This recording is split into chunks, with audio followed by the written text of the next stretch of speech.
couple references to Nehemiah and Ezra, so you can have your thumbs, fingers ready, whatever. We will go there, but we're not going to spend a lot of time there.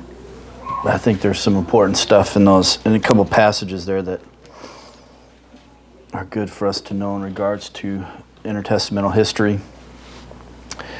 And tonight we're going to focus on the religious developments as far as the nation of Israel goes. We looked at the Gentile developments from the Persians to the Greeks to the Romans.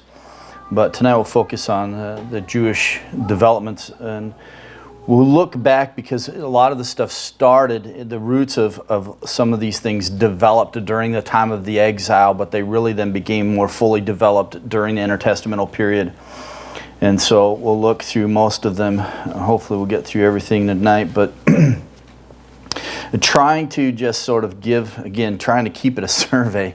There's a lot of stuff we could sit and dwell on, and was thinking through the synagogue process of worship and all of that. I did a message way back on Luke in chapter 4 where I went through the process of what happens in a gathering in the synagogue, the procedures and all that kind of stuff. So if you want to refer to that message, you can. But I'm not going to spend a lot of time talking about all those things, but hopefully hit things that maybe you don't know, and just try to get a little bit of the history of the development of a lot of these things. Where did the names come from? How did they progress, and all of that? And so hopefully we'll get through most of this material tonight. But we began to look at the political developments, the Persian period, the Greek period. We had Alexander the Great, the Ptolemies, the Seleucids, the Hasmonean period, and then we moved into the Roman period in 63 BC.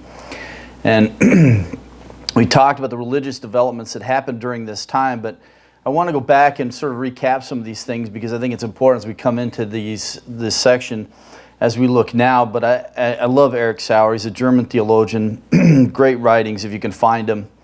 But he made the statement, never before or since in history has there been an empire that has united itself, all the civilized people of its time, as did the Romans. When we looked at the issue of the religion, the pantheon, all of that, I mean, thinking about the expansion of the empire and all the kind of different people groups that were included in the empire and all that they brought with them, it was such a mixed bag of things. And it was an amazing thing that the Roman Empire could unite all of these different backgrounds and influences and all of that and incorporate them into this empire that was developed. But unity and political stability of the Roman Empire in the time of Christ's birth is one of the highlights of the Roman background to the New Testament. Everything that happened during the time of Christ, I mean, when you think about the stage that is set and all that was there, it's an amazing thing that God accomplished so much to the Roman Empire. Reasons for it being so unified, several reasons for the organization, the Republican as form of government. This was a different kind of form of government that we've seen otherwise, where you had with Greece and you had Alexander, he was the sole rule and empire. And so he was the one who had dominion over everything. Later than that led to the fragmentation of the empire because there was no one to take his seat upon the throne or to become king or all of that. So the empire divided up. But the Romans did a lot more as far as developing control of everything, and one of the things was the military force. They dispersed troops throughout the empire, and that's how they kept things squelched. When we had the Temple of Herod, the Antonia fortress, there was a group of soldiers that resided there, and they helped keep control over what happened in that surrounding, in that district in Jerusalem.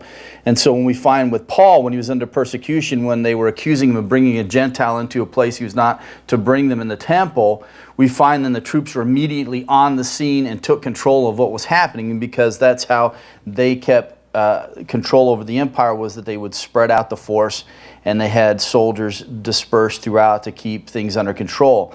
The other thing was Augustus in 27 BC. He is really the one who is known for unifying the empire. And he developed what was called the Pax Romana, the Roman peace, the law of order in the empire. And he is the one really who started to move things in a direction that united this empire. And this was around the time of the birth of Christ, when things really started to change and develop. And so it's amazing all that took place in regards to the Roman Empire and setting the scene for the coming of Christ and all that was going to happen. The Greek influence had not completely died away, however, although Romans were militarily and politically masters of the world, culturally, they were conquered by the Greeks. Even we looked at the idea of the pantheon and the different gods that they'd taken from the Greeks. They just gave them different names. And we went through a list of several of them in which we have this happening. Well, realize that the impact that Alexander had, the Seleucids and so on, it didn't just die away. It's not like all of a sudden one people group comes in, the other one goes out, and the influence ceases to be. So literally, in the time of Paul, when he's traveling around the Roman Empire, it was culturally controlled by Greece, but also it was politically controlled by Rome. And so you had this dual influence that was happening. So the Roman Empire was like a reservoir of Hellenistic culture which had spread throughout the Mediterranean world from the time of Alexander the Great. And all these influences continued. And I give you sort of a synopsis of the Roman period and some of the influence. World centralization, the unifier was the emperor. Again, Augustus was the one who established this, and he united the empire, and he began to develop things in regards to the empire that brought the people closer together. World communication, the highways and sea lanes of the empire were made so that there could be more traffic. So Paul can travel wherever he wanted to go, even to Spain, under the freedom of the Roman Empire. All the brigands and the pirates and all of those kinds of things that we're worried about in the early years were not a problem with Rome under control. And so therefore the spread of the gospel, the planting of churches was so much easier for the Apostle Paul.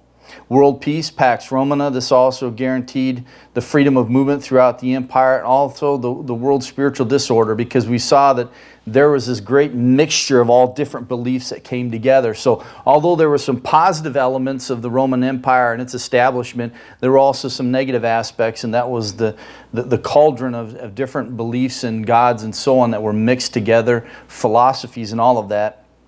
And so we began to walk through that. One of the things that Rome did was they established Herod as king. And it's interesting because in Matthew chapter 2, verse 3, I'll just give you a little Greek lesson. In Matthew chapter 2, verse 3, it refers to Herod as being the king, with an article, definite article, in English, the. In Greek, though, you can have an indefinite article. In other words, there is no presence of an article there. And it's for a reason. It's not just something that's just haphazard. They do it for a purpose. So in Luke chapter 1, verse 5, he talks about in the days of Herod. Now, sometimes it's translated Herod the king. But literally, it's in the days of King Herod, and defining a certain period of time. In other words, Herod kind of days. So although Matthew is going to focus on the Messiah as Christ being the king of the nation of Israel, he's going to talk about Herod, who was the king, definitely. But when Luke writes, he's going to sort of paint a picture of the time in which Christ came. And so he wants us, as we would read this in the Greek text, we would understand the kind of times in which Christ was born and which these messages came. And so we have Herod the Great. He was given this title not by those he ruled, but by those who came after him, because he was very brutal with his contemporaries. Now, his birth was probably around 74 BC, which we didn't talk about last time. The period of his rule generally is dated from 40 BC, although I think in the chart I give you 37 to 4 BC. The reason for this is because he was king de jure, but he wasn't king de facto until 37 BC when he came back and he established himself in Jerusalem and so on. And so therefore we established his reign from 37 to 4, but actually was from 40 to 4. And the reason was he went back to Rome, and that's where they conferred upon him the right of being king. And then he made his way back to Jerusalem and established himself there. So the words which Luke begins his narrative place the dawn of Christianity in impressive contrast with the political conditions that existed at the time.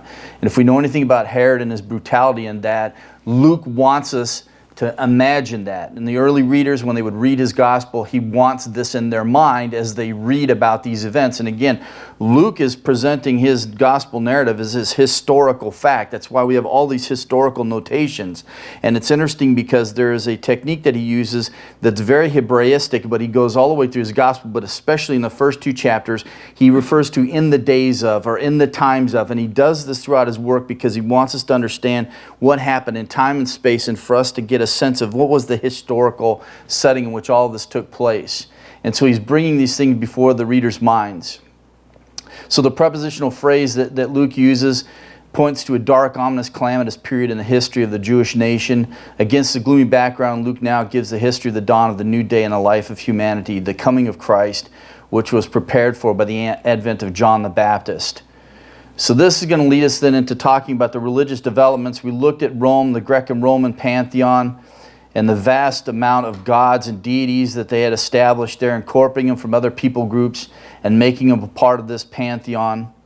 And they had a god for everything. And it's interesting, him going back to Egypt, right? The same thing that the Israelites faced in Egypt was the amount of deities. And God wanted them and Pharaoh to know that he is the God, right? The one Lord. Emperor worship was something that focused primarily after the emperors had died, although Nero and others established the worship of themselves while they were still alive, and that was still an aspect of the life of the church in the time of the New Testament. We talked about last time that they were oftentimes referred to as atheists because they did not partake in the worship of the emperor or of these other deities, and so it wasn't that they didn't believe in a god, it's just that they did not worship the gods of the Romans or the emperor, and so therefore they were deemed atheists. The mystery religions, we looked at several of them, the more well-known ones and the influences that they had. And then we looked at the other philosophies such as Platonism. Also Neoplatonism had its impact. Epicureanism, Stoicism, Cynics, and Skeptics, and so on. And so all of these had their influence on the times. So when Christ came, it did not come in a vacuum. When the church was established, it did not happen in a vacuum. There were all of these influences that were there and existing in the Roman Empire. And then we looked at Gnosticism, which it wasn't fully developed till much later, but we can see some of the seedlings of it early on. And much of it was drawn from Platonism and the influences there. So let's look tonight at the religious developments in the Jewish world. I'll try to go somewhat slow if I can, but we are trying to cover a lot of ground.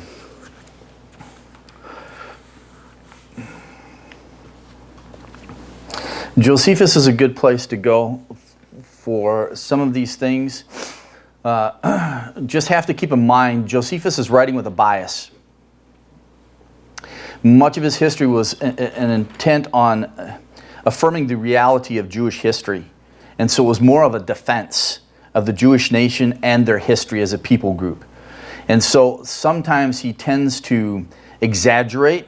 So you just keep that in mind, especially when he talks about the amount of people that existed in Jerusalem and Judea at the time and those kinds of things. Just keep in mind that there tends to be some exaggerations in his writing, but he is still a good source for us to go to find out much about what happened in the Inter-Testamental period, but he's not the only one.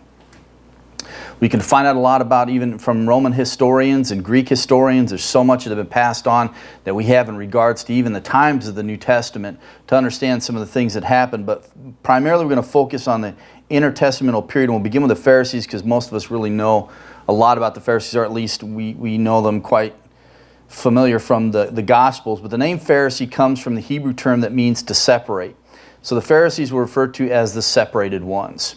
Now, their history goes back to the time of the exile. They didn't just crop up in the middle of the intertestamental period. I believe that the root of this group started back in the time of the exile. And there were those who were the pious ones, the Hasidim, and they also, from this group, were the Essenes were going to come from this group as well. We'll look at them in a little bit. From the time of the return of the exiles from Babylonian captivity through the intertestamental period, a movement of purity for the things of Yahweh grew. There seemed to be that when the nation of Israel was in captivity, there was a putting away of worshiping all of these false deities, and there was more of a focus on Yahweh. And understandably so, right? They realized that the reason why they're in captivity and they're away from their blessed Jerusalem, Zion, and they're away from their temple, which was now destroyed by Nero and his third invasion of the area, or Nebuchadnezzar, that all of a sudden here you don't have this place anymore that you can call home, this place of worship, this place where they believe that God and His glory resided, although from Ezekiel we find that God's glory departed during this time. But this was their place, and so all of a sudden all that's taken away, and they started to realize, look, we have to get focused back on Yahweh. And so there was this movement away from the influence of these foreign deities and focus back on God and what He demanded of His people. And so there was this development that began in the exile and carried on through those who returned from captivity. But during the intertestamental period, there came into existence in Judaism a movement that was determined to free Israel from the pagan influences. And we find this even in the influence in the Maccabean revolt. And I believe that this group also influenced them, the Hasidim, which they were focused on being pure. They were focused on being free from all the influences. Now remember, during the intertestamental period, with Greece and the Seleucids and all of their emphasis on Hellenization and all of that. They're fighting against all of this stuff. And there's this growing group that develops during this time. But again, it goes all the way back to the time of the exile. And these Hasidians, or the Hasidim, the pious ones, were zealous for religious reform and known for the resistance to Hellenism from the roots of the group known as the Pharisees. So the Pharisees developed out of this group, and I believe also the Essenes developed out of this group. The Essenes are the ones that we find from the Qumran community. They are the ones who, they removed themselves even more so. They were more separated than the Pharisees. They removed themselves even more so from Jewish life. They didn't even partake of the sacrifices in the temple. And some think because of the slaughtering the animals and blood and all that stuff. No, it was because they believed that Jerusalem and the temple worship was all polluted by pagans, which many would happen with Constantine and the church. Many of them did that, and the monastic movement really hit a high swing in the times of Constantine, because Constantine made Christianity so accepting and so open, and he made it acceptable so that people, if they wanted to work their way up in the government, they would go to church. And so all of a sudden you had these true believers sitting alongside of these clear pagans that they would see throughout their day of life, right, in the communities, and they would see them sitting next to them in church. And so there were a lot of people that were repulsed by that, and so they moved away and they started this great monastic movement out into the wildernesses and so on, dwelling in caves and all of these things, developing the monasteries and that. But this was a movement for that, and so the Essenes were similar to that. So they were a little more radical than the Pharisees. The Pharisees still maintained Jewish fellowship. They still were a part of the cities and all of that, but they were not as power hungry as the Sadducees that we'll find. But again, out of the Hasidim, the pious ones, the Pharisees developed out of it. And I believe these are the roots for this group. The Pharisees had an unbending loyalty to the Scriptures and desired to live strictly by the law, which is a good thing. But they began to distort everything. By their desire to make the law workable in everyday life, it led to development of a system of regulations and traditions which by the time of Christ became a burden to people, a burden that many of them weren't even willing to bear. And Christ calls them on this. In Mark chapter 7, he's going to confront them on that. Notice with me, turn with me in Mark chapter 7. This is such an amazing chapter, because in Mark chapter 7, Christ is going to move into more Gentile territory, and this is where he's going to encounter the Syrophoenician woman, starting in chapter 7, verse 24. But he's going to deal with the traditions. And notice verse 13, we'll start there. He says, invalidating the word of God by your tradition, which you have handed down, and you do many things such as that. So basically, in the first part of Mark 7, we only have an example of some of the things that they did, or some of the ways in which they set aside the law of God. But notice in verse 8, neglecting the commandment of God, you hold to your tradition. Verse 9, he says that he was saying to them, you are experts at setting aside the commandment of God in order to keep your tradition. And then verse 13, thus invalidating the word of God by your tradition, which you have handed down, you do many such things as that. So there were so many ways in which they set aside the word of God. They invalidated the word of God as Christ confronts them. And really, essentially, for them, the Pharisees, they took their traditions and they not only put it on equal standing with the law, but oftentimes being over the law of God. In other words, they saw it as being more important than even the law of Moses itself. We find such things happening in Roman Catholicism, where tradition is more important than the Word of God. Now, it's interesting because many theological systems take, for instance, say, Reformed in that. A lot of times in their systematic works, they begin with the doctrine of the Word of God, bibliology. Many solid evangelical systematic works will begin with bibliology, the doctrine of the Bible. Roman Catholicism, they began with the doctrine of the church, because they believed that the church was ultimately in control, right? And it was the one that was the master over the Word of God, essentially. And traditions were very important. But see, this is not a new thing. Go back to the Pharisees, the same thing. Sadducees, the same thing. The scribes, we'll see, started off as a very positive group, but they developed into something that was very negative and adverse in regards to the Word of God, because all of a sudden their interpretations, their traditions, they began to supersede the Word of God itself. And that's where we run into problems. And that is where they run into their problem. And that is why Christ is always in conflict with them. And again, it's interesting is that it's never in any of the conversations that Christ has with religious leaders does he ever dialogue about the canon of the Old Testament. It's always about their interpretation and understanding of it. And really what he's highlighting is their misunderstanding of it. And oftentimes it's because they have these interpretations that were passed on. They were once oral, finally they became written down, but they had all of these rules for daily life, they had all these interpretations, and they would just pass these things on. And so therefore, they weren't looking at the text for the text's sake, they were just reading these interpretations into the texts. And we do the same thing in our day as well, but we just have to be cautious. But they became proud of their separation in knowledge and viewed themselves as superior to the rest of society. It's legalism, right? I mean, legalism in the same way. I don't go to movies, I don't do this, I don't do that, right? It's this standard of evaluation. And it's easy to be pious when you make up the rules. Right? It is. And it's easy to judge other people and put them down when you make up the rules, right? Because you're going to always live up to your standards and no one is going to live up to your standards, right? And so it was always easier for them. But we find the same thing happening in the church. Paul deals with it in Colossians. Right? Don't eat, don't taste, don't touch, don't handle, don't do any of these things. We have these same things that happen in the church, right? And for us, it's easy. See, we like to know we're progressing and maturing in the faith, which we all must do and want to desire to do. But we all must do according to the Word of God. And it's easier for us if we set these standards and then we can go and we can mark where we are, right?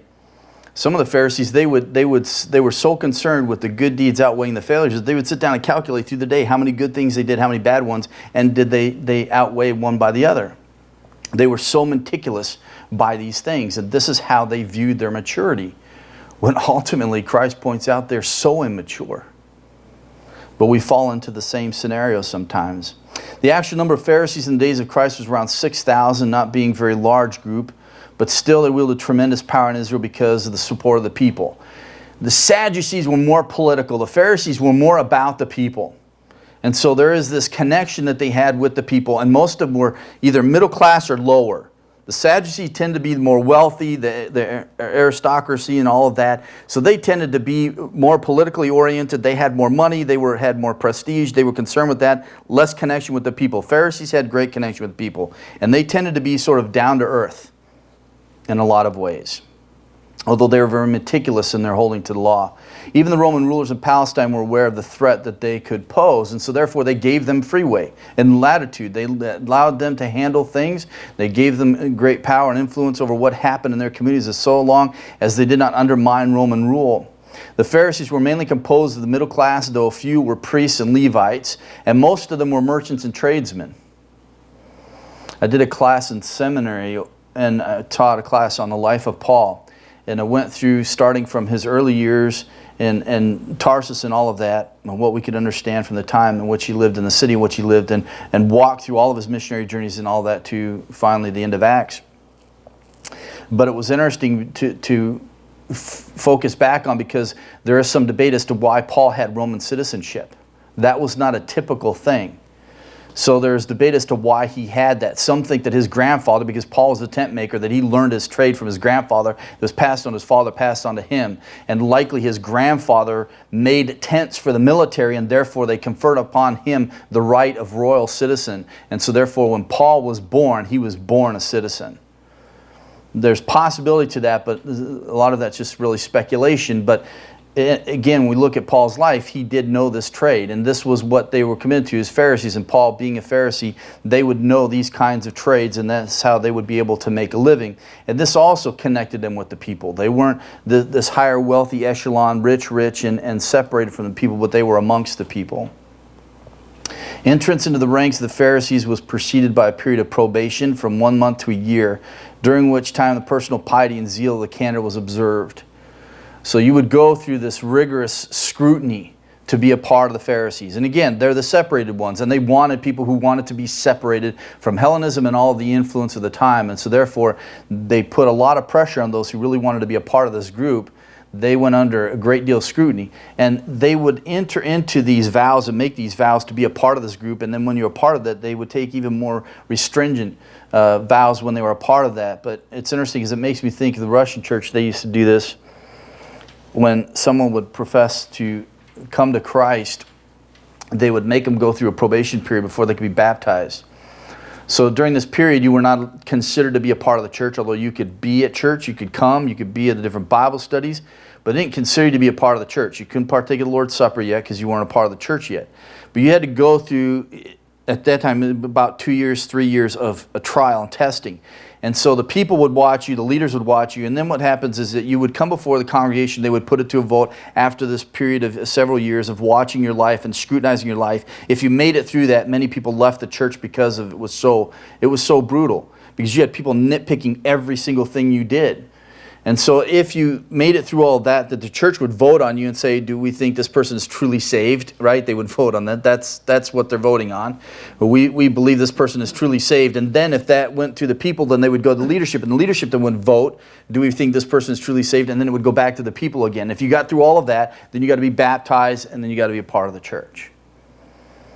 And we see these kinds of things crop up from time to time. It's good to desire to be pure. It's good to desire to be not of the world, right? To be in the world, but we have to be cautious the things that we use to determine what it means not to be of the world. And the Pharisees weren't the only group like this. The Pharisees met not only in the synagogue, but the rest of the populace also gathered together. They gathered together in these little communities, and they would do this aside from the regular gathering in synagogue with the rest of the folk. They had their own private meetings that they would get together. Likely, more often they were probably the night before the Sabbath, but they would get together in these communities. They had a scribe who was the authority in the Word of God, the authority in the law, and they would sit and they would interpret the Scriptures or interpret the law as they gathered together in these little communities that they would study together and spend time dwelling over the law, but then they would gather with the rest of the people in synagogue worship.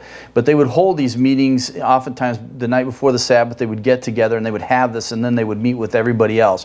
So they had their own little time of communion and study together. The scribes then, the scribes will find, we have the scribes of the Pharisees and so on. We find that the scribes are a distinct group. They can have their place in regards to the Pharisees, but they aren't the same as the Pharisees. So I say that the scribes are not a party as were the Pharisees, but they were rather a class of Israelites. And their history definitely goes back to the time of exile, goes back to the time of Ezra.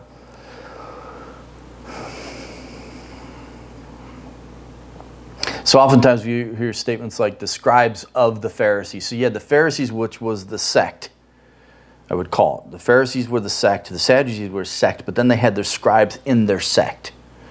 So in one sense, they're a distinct group, but they were a part of these other sects. And they were the people of the law. They were the lawyers. They were the ones who understood the law. They knew all the ins and outs. Oftentimes, they were the ones who would find the loopholes, right, on how to handle the Sabbath. You're not supposed to travel on the Sabbath and things like that. But they figured out ways to get around all of that. But when the Jews returned from Babylonian exile, Aramaic was the more common language rather than Hebrew. So I take you to Nehemiah chapter 8.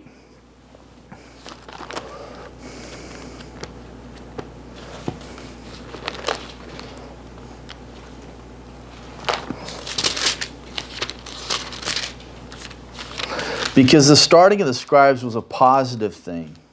And even when you look at the Pharisees, I mean, some of what they desired was very positive and something that should be desired by the people of God, yet it became very, very wrong. Same without church history. I mean, you read through church history, there's so many good ideas that developed that went very, very wrong, right? So one's always got to be cautious, because all it takes is one step to the right, one step to the left, and before you know it, all of a sudden you're way off the beaten path. And what sounds very good at the beginning could become very bad if one is not cautious in how they handle things.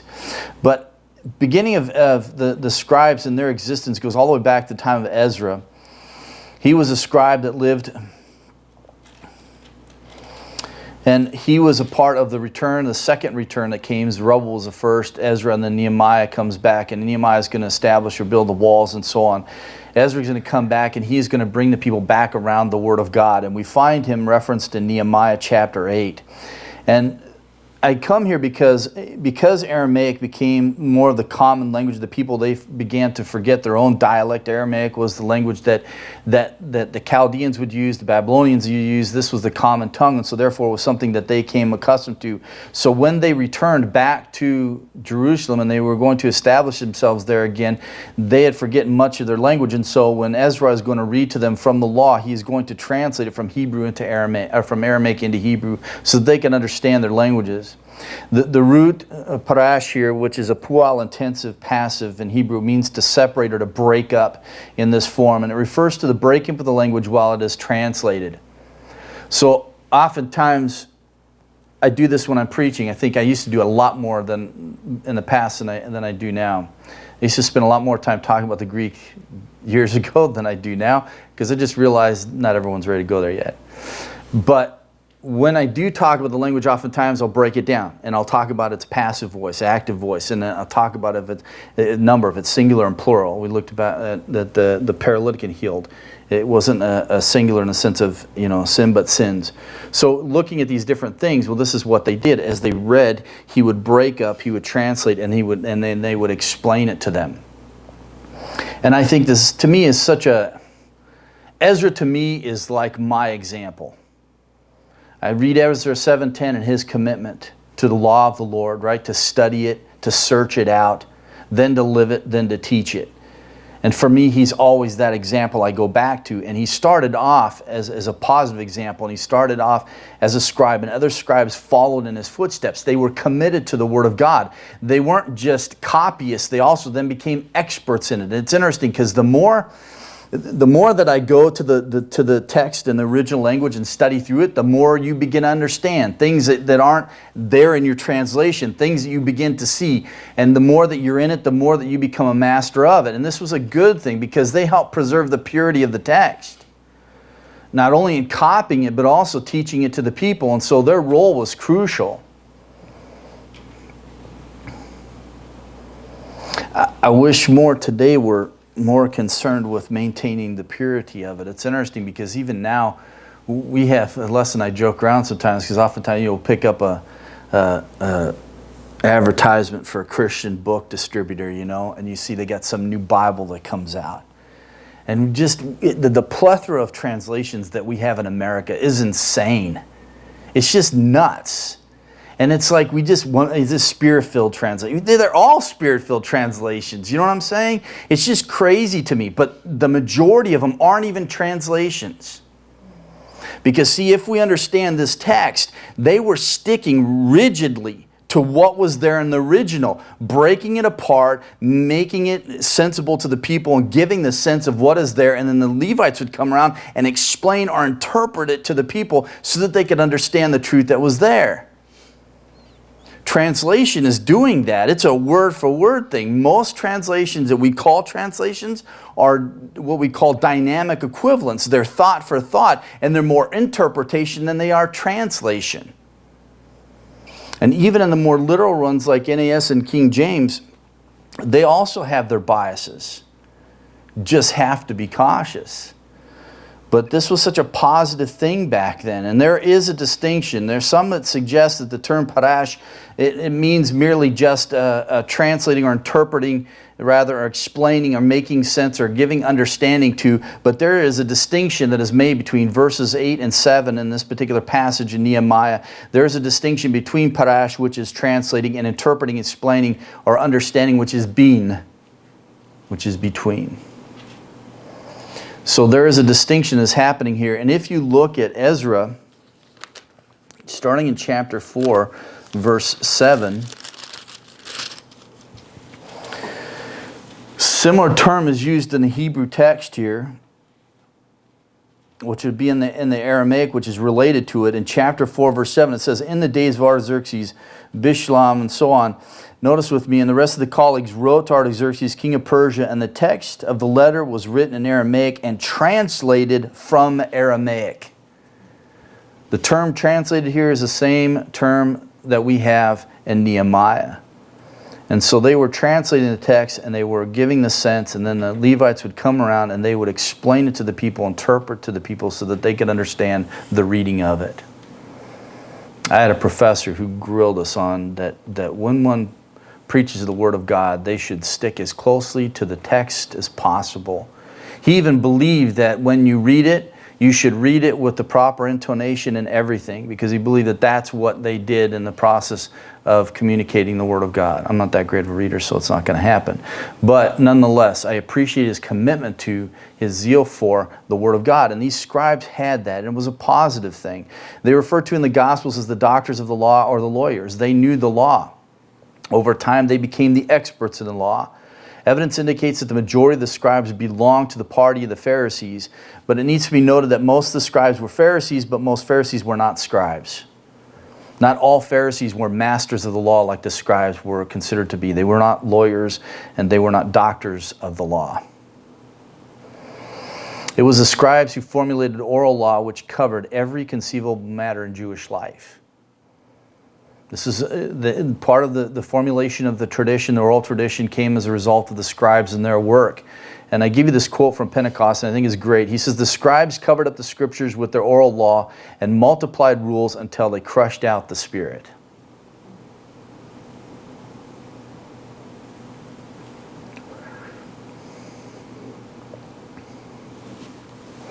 So what started off as a positive movement and during the time of the exile in the intertestamental period developed into something that became very negative, very oppressive to the people, very burdensome to the people.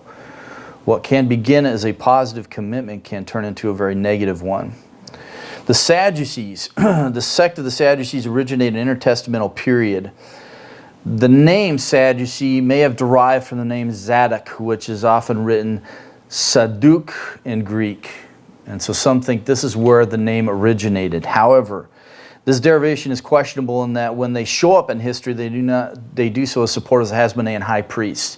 If they were supporters of Hasmonean high priests, then it is likely that they did not come from the line of Zadok, because those who were from the line of Zadok would not affirm that. So it's not likely that this is where their name came from. Another possibility is that the name might have been derived from the word tzaddik, which means righteous, or tzedekah, which is related to triliteral root. I underlined they share the same triliteral root system which Hebrew has, and in this case means righteousness. But whatever the name is, wherever it derived from, doesn't really matter. What's significant is the influence that they had on the people and the activities of the time. Sadducees were less numerous than the Pharisees, but they were men who were generally wealthy and in places of political authority. It's interesting because when you look at their theology in that, they denied the supernatural, really, right? They focused primarily on the Mosaic Law, the first 5 books. They didn't believe in the resurrection. They didn't believe in angels and demons, generally in their theology. They even went against the Pharisees. The Pharisees had a sense of predestination. The Sadducees believed in the free will of man, right? So we have that argument today. So this is nothing new. But they were very focused on the temporal aspect, right? The natural realm as opposed to the supernatural realm. And for them, the law was a means of keeping things under control and in reign. And they were very rigid about it. But it was only the first 5 books.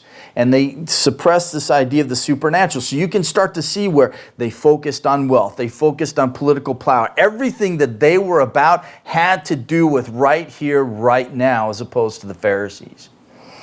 And the conflict between the two is very poignant when you look at Paul when he is defending himself before the council, right, in Acts, and he brings up the distinction between the two and causes a big upheaval, right? He knew what he was doing because he understood the beliefs of these groups.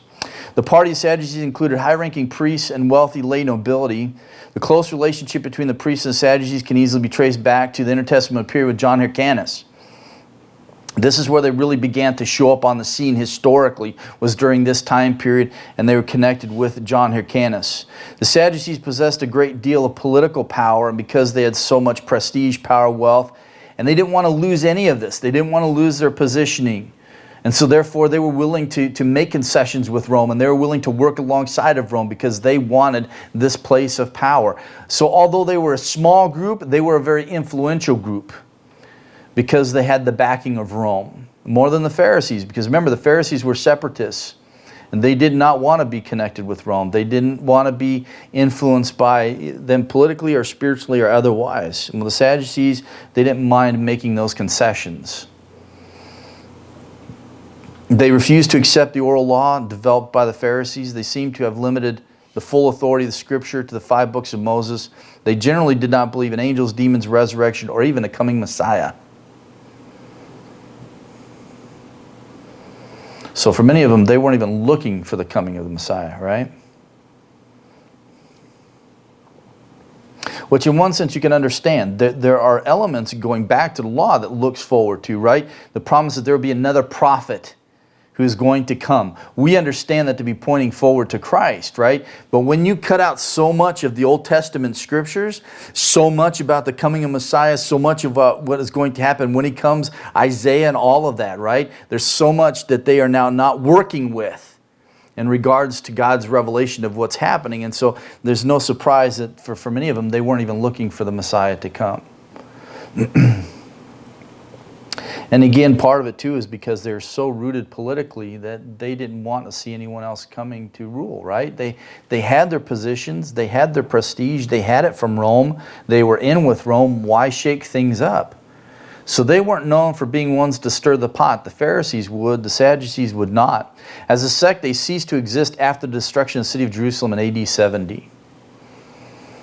Now again, influences don't die away, but the group, the sect itself died away, but the influences were still there. But nonetheless, this brings us to the Essenes, who had the same root, the same history as the Pharisees did.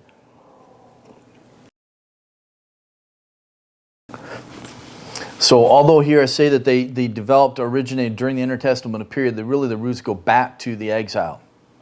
Go back to the same beginning as the Pharisees. Out of that group, the Hasidim developed then the Pharisees and also the Essenes. The Hasidim back in the day, they were focused on separation. They didn't want to have their religious system polluted. They wanted to focus on Yahweh, turn the people back to the Word of God and to walk in conformity with that. And so these influences carried on, but they began to manifest themselves in different groups like the Pharisees. They lived in isolated communities in Judea, especially west of the Dead Sea, in places like Qumran, and their number was believed to have been around 4,000. Now, many believe that John the Baptist had association with this group because he was out in those regions, right? He was out in the wilderness, he was out in these regions. So some believe also because of what the angel Gabriel said about his life and the things that he was going to abstain from and not have a part of, that somehow he was a part of this community. I don't believe he was a part of the community. The things of John the Baptist were specifically given to him as revelation from God, not mandated on anybody else, but they're specifically given to him as being the forerunner of God, that he was not to drink and not to do these things, not going to, what have you, cut his hair and all of that. But all of that was a part of God's revelation about John. Now, likely he may have come in contact with them, but I don't believe that he was a part of this group. There's not enough evidence to support that. But they were a very isolated group. Again, they withdrew themselves from Jewish society. They wouldn't partake in the sacrifices of the temple. They walked around in white robes. They were all about purity and being clean. They wore white all the time except for they were working in the fields. They were much like the monastic groups that developed in church history, as our church history. They were about living in these communities. They grew their own stuff. They raised their own stuff. They provided for their own means. Even those who were sick and could not provide for themselves, or elderly or what have you, they provided for those in the community who could not provide for themselves. They were very committed to the community, but it was very restricting to be a part of the community.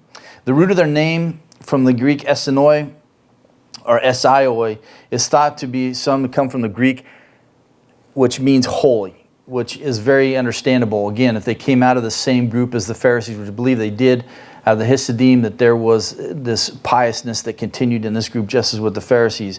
But likely the roots go even further back to the Aramaic hasia, which means pious.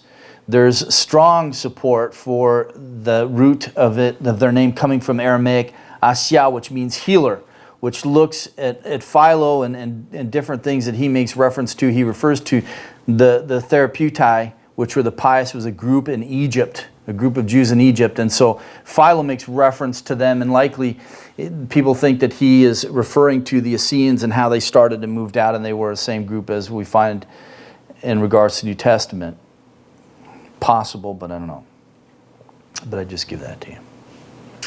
The Essenes were a ascetic brotherhood that could be entered in only as one was willing to submit. You had to go through initiation rites, all these ceremonies you had to go through. They were all about cleansing. They were all about baptisms and so on. You had strict probation period to go through, and then you had the regulations of the group. And you had to commit to this. Now, it's interesting because they held everything in common. Everything in common.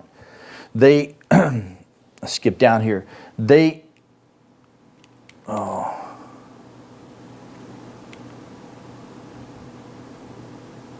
I thought it had in here. That's all right.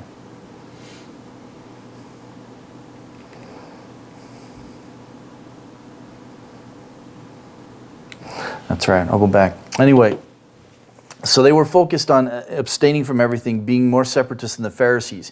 They started this community, and it wasn't a large one. Women were not involved. It was only men. They were not given to marriage. They abstained from marriage. And to be a part of this community, you had to hold everything in common. So in other words, everything as far as food, whatever you grew and so on, you shared with everybody, whether even your clothes belonged to the community. Now here's the thing, it's interesting. Some think that when they look at the church in Acts, that yes, see, the church in Acts was just like the Qumran community of the Essenes. When we had the statement in Acts that they held everything in common, totally different. Totally different. Because the Essene community, the Qumran community, it was a regulation that when you joined that community, you had to take everything that you owned and you put it in the common pot, and everybody owns it. It was mandated. In Acts, it wasn't mandated. It was voluntary. That's the beauty of the Acts experience. Some think that the Acts experience in regards to the church, that it was socialist, right? Everything held in common, but it was voluntary. It was not dictated by law or regulation. With the Essene community, it was. If you want to join this group, you don't have anything that's yours anymore. If your neighbor comes over and takes whatever in your garage, it's his to take, and you can't say no by law. And if you say no, right, or try to prohibit that, you're moved from the community and kicked out. So it had nothing to do with free will and voluntariness. It had everything to do with following the regulations. There were some positive things about it because they weren't committed to being wealthy. They were considered to be very poor, but they lived off the land. They provided for their own means. They made their own clothes. They did all of these things within their community. And so those who were living in the rest of the world, ups and downs financially, right, they got tired of the roller coaster, and many of them joined this community for that very reason. They also built a community with orphans. Those who were left, young men who were left either at the front of this community in Qumran, they would leave them there. These children would be left there if the parents didn't want them. And oftentimes they would find them wandering and they would bring them in, and that's how they built the community. But it had strict regulations, far more than the Pharisees. And they made sure that they stayed away from everyone else. They did not partake in animal sacrifices. They didn't swear oaths. They weren't given to outbursts of anger, and they did not participate in military service. In every way that they were, if you will, separatist to the nth degree. And again, much like the monastics. And there's some elements to their life that can be looked upon as a positive example. Even early church fathers who were not monastics looked back at the monastics and said there's something good about what they did, right? I mean, St. Francis of Assisi, when he ran away from all of his father's wealth and the inheritance that his father wanted to give to him, and he didn't want it, and he strips off his clothes and runs into the wilderness naked and wanted to live plainly and simply. There's good stuff in that, right? Not wanting to be bound by the world. And so there were positive elements in this group, but also there were negative ones. The Herodians were more of a political party than they were a religious sect. We saw a reference to them in Mark's Gospel in chapter 3, verse 6. And we only find them a few times in the Gospels. It's not like they're extensively mentioned, but yet they do exist and they are there. They originated during the time of the Herodian dynasty and were supporters of that dynasty. And so therefore they're more political than religious. They accepted Hellenization and were desirous of the political power, worldly benefits that came with being loyal supporters of Herod's family. So very much like the Sadducees, it was all about the politics, very little religion, which again sets them completely in antagonism with the Pharisees. That's why it's so astounding to me. In Mark's Gospel twice, we have them collaborating with the Pharisees against Jesus, right? Normally the Herodians and Pharisees were arch enemies, but we find them connecting together. And it's interesting too, because more than likely the Herodians, many of them being Jews, but also supporters of Herod's family, many of them were likely the tax collectors. This is fascinating because when in Matthew you have the account where they come and they question Jesus in regards to paying taxes, right? Some of the Herodians were there and questioning him about that. This would be something of their concern, figuring that somehow they can entrap him. So they found a common enemy in Jesus Christ and they united together against them, willing to put off their disagreements and so on. The Zealots, this is another interesting group because oftentimes we have listing of the disciples or the apostles, right? The 12. And some, we read zealot, we think, oh, he's just zealous. That's what he's, right? But that's not what it's referenced to.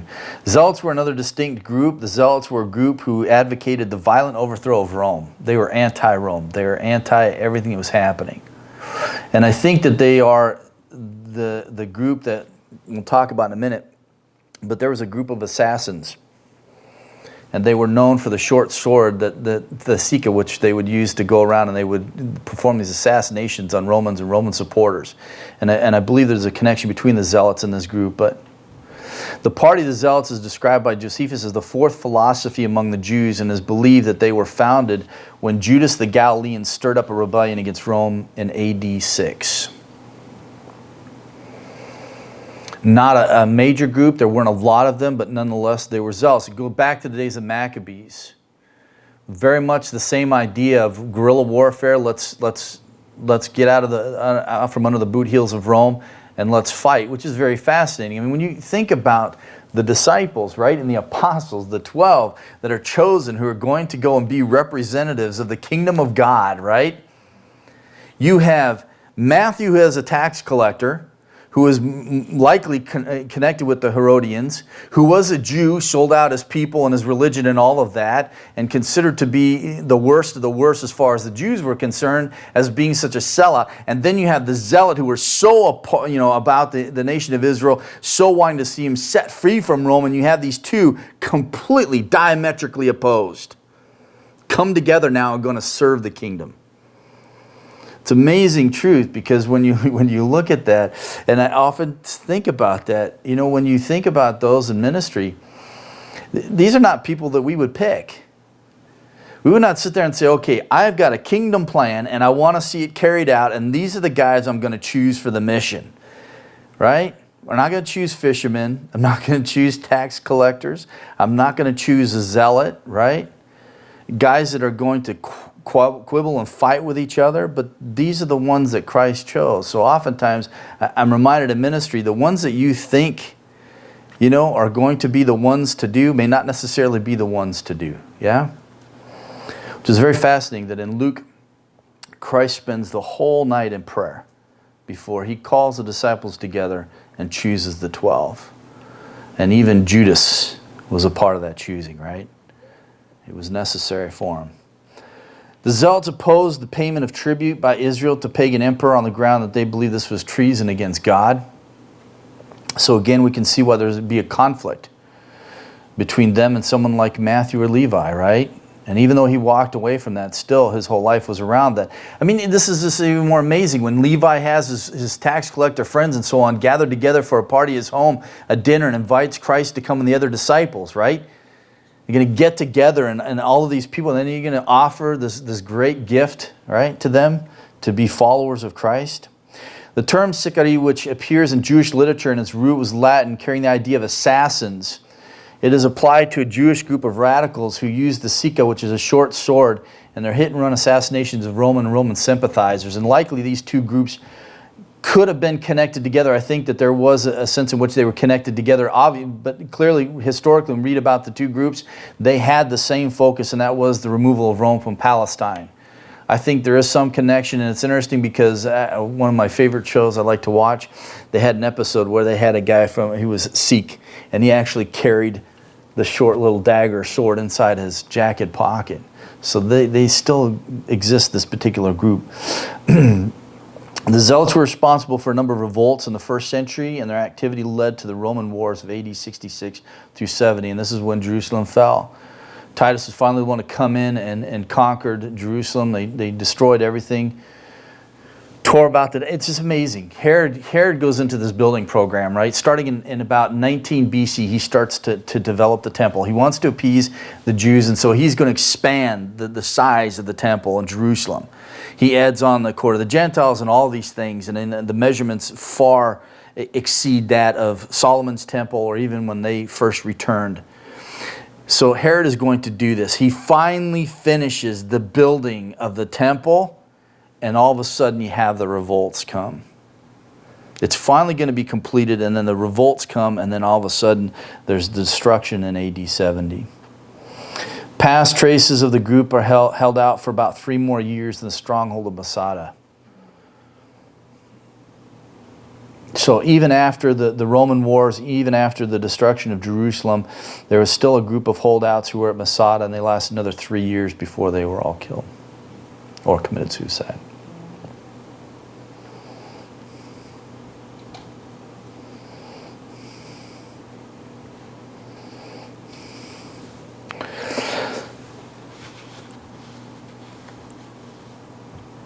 Three more to cover: the Sanhedrin, and then we'll look at the synagogue and the temple. How much time do we have? What are we looking at? Oh, yeah. All right. We'll keep trucking here. The word Sanhedrin was derived from Greek given in Hebraic form, and it literally means sit together, but has a rather broader usage. But it was used fundamentally to describe this council that would get together and they would govern the people. It was a governing council, and it was a mixed group. Not everyone was of the same religious focus. You could have Pharisees, Sadducees, right? We've seen different kind of religious foci in regards to these different groups. Well, they made up the Sanhedrin. They made up the council. The Great Sanhedrin was a national council of Jews, something like the Jewish Supreme Court. And they had a lot of influence. They made a lot of decisions in regards to the people. The Roman Empire gave them a lot of freedom to do what they needed to do to keep control of their people. They gave them a lot of leeway, but at the same time, they were definitely under the control of Rome. Although the idea of representative council can be found in the time of Ezra, the council known as the Sanhedrin really developed in the time of John Hyrcanus about 135 BC. We go back to the time of Ezra, there were the elders, they're heads of the families of Jerusalem and so on, and the heads of these families would get together. They were the elders. They would make decisions for the people and so on. That started back then, but it carried on into the intertestamental period, and then they developed this council of men who gathered together, and they would make decisions for the people. And again, they had diverse backgrounds, but nonetheless, they had a lot of influence and a lot of control. The Great Sanhedrin had great power, involved itself in both religious and civil matters. Rome gave them a lot of leeway, and we find the Great Sanhedrin found itself in conflict with Christ. Members attempted to arrest Jesus several occasions. They desired to kill him. They participated in his arrest. They broke their own laws and code of ethics in regards to his trial. They did things illegally because they needed to expedite what was happening with Christ. They needed him out of the way. He was causing too much friction between them and the people. He was gaining too much notice, too much popularity. The people were recognizing there was something distinct about him and the other religious leaders, and so therefore they needed to do something, so they expedited the trials. And then they are ultimately going to be held accountable by Scripture for their actions, we find in Acts. But this was a very influential group, and it's likely that there is the Great Sanhedrin, then these little pockets of communities and villages and cities had their own Sanhedrin.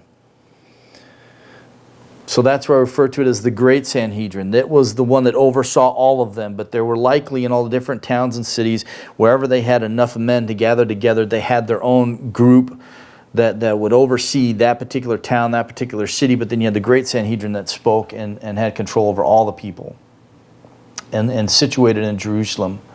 The Great Sanhedrin is identified by a variety of designations of the Gospel and also the book of Acts. We have references to the council of elders, the Senate, and so on. All of these are referring to, if you will, the Sanhedrin or the Great Sanhedrin. We have elders and the chief priests and so on.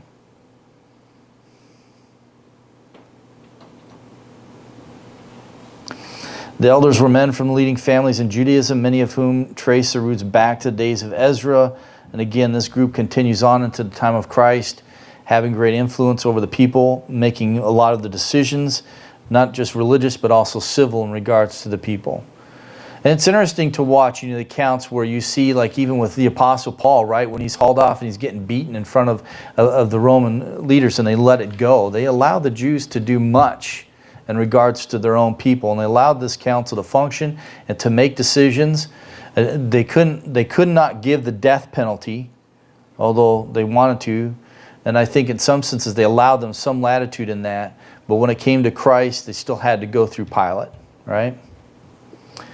The synagogue developed during the time of the exile, although we have no archaeological evidence for that.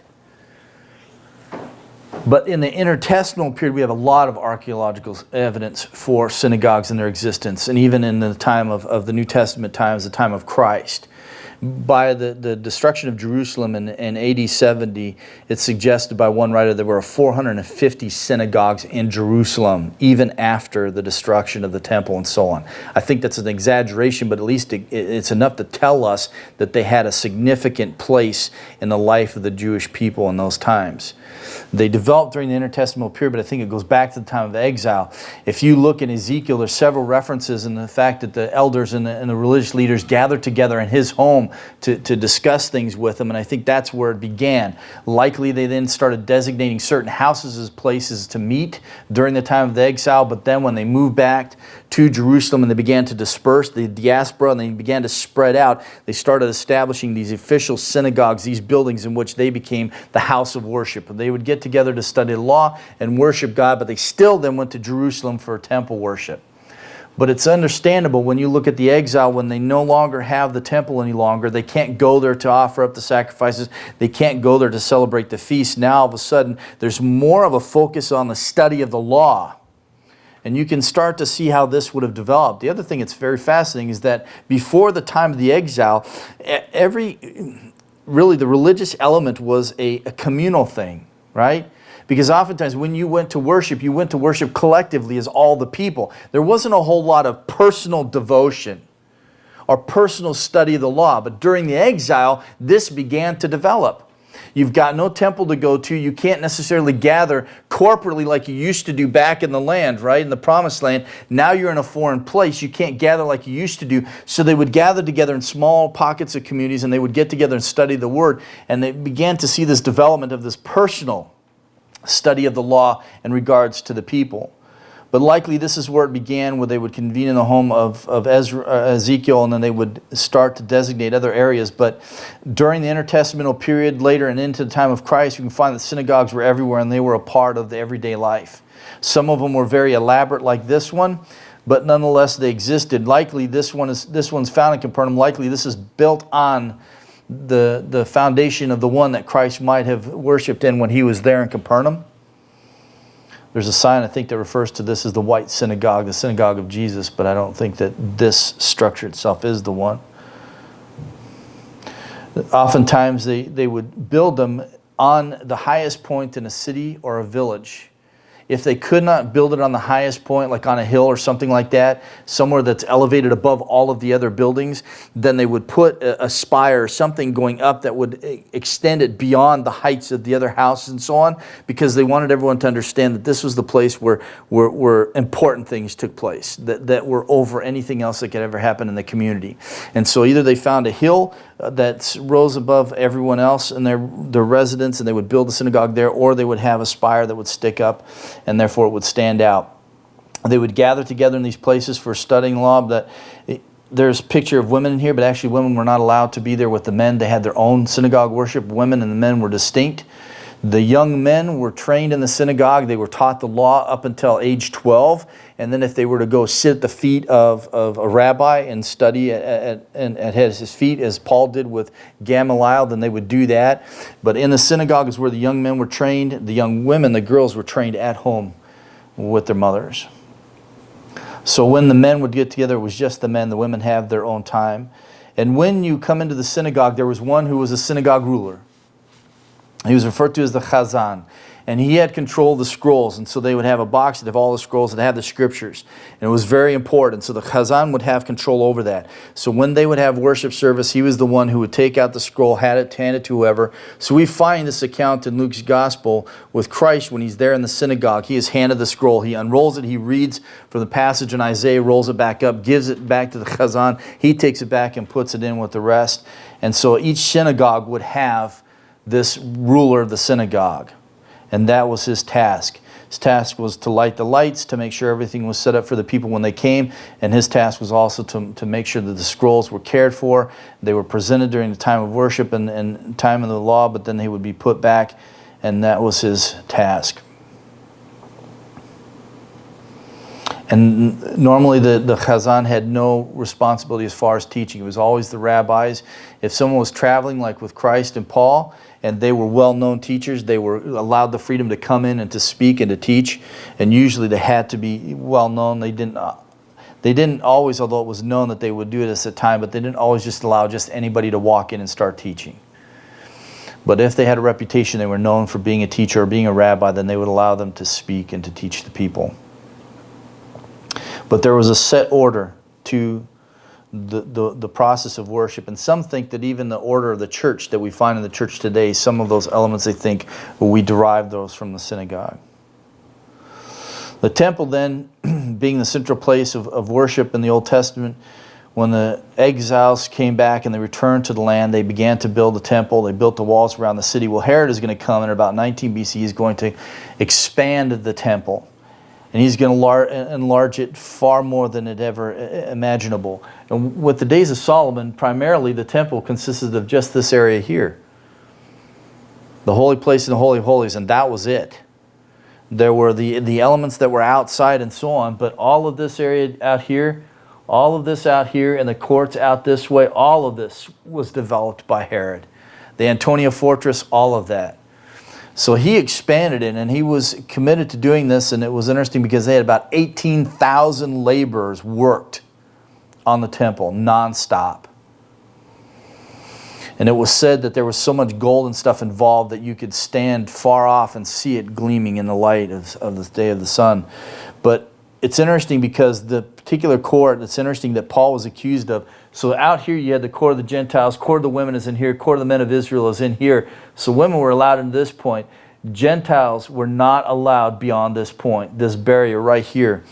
And the archaeology has found signs that were posted at these entrances right here that announced that if a Gentile passed from the court of the Gentiles into this area here, it was on the point of death, that they would be put to death for doing so. This is why Paul was accused of bringing a Gentile from Ephesus, bringing him into a part of the temple he was not supposed to bring him. This led to the whole turmoil in Jerusalem. This led to his first Roman imprisonment, okay, after 2 years in Caesarea Philippi, and then finally he makes it off to Rome. But all of this all started because he was accused of bringing someone into a part of the temple he was not supposed to bring him. Read Ephesians chapter 2. This is in the back of the Apostle Paul's mind as he writes Ephesians chapter 2. He tore down, right, the barrier wall between the Jew and the Gentile, and he has made one new man, kainos. Not a mixture of the two, one completely new man. This whole incident that took place in Paul's life at the temple, at Herod's temple, lies behind it in his mind as he writes Ephesians chapter 2 and the truths that are there. So this brings us to the close of the religious developments as far as the nation of Israel is concerned. Next week, we are not going to have class because it is the day before Thanksgiving, so I'm not going to have class the day before Thanksgiving. Since we are hosting Thanksgiving here, we got to spend the whole day getting the house ready. But then we will return the week after that, and we will begin to look at the books of the New Testament. So we will begin with the Gospels and begin to make our way through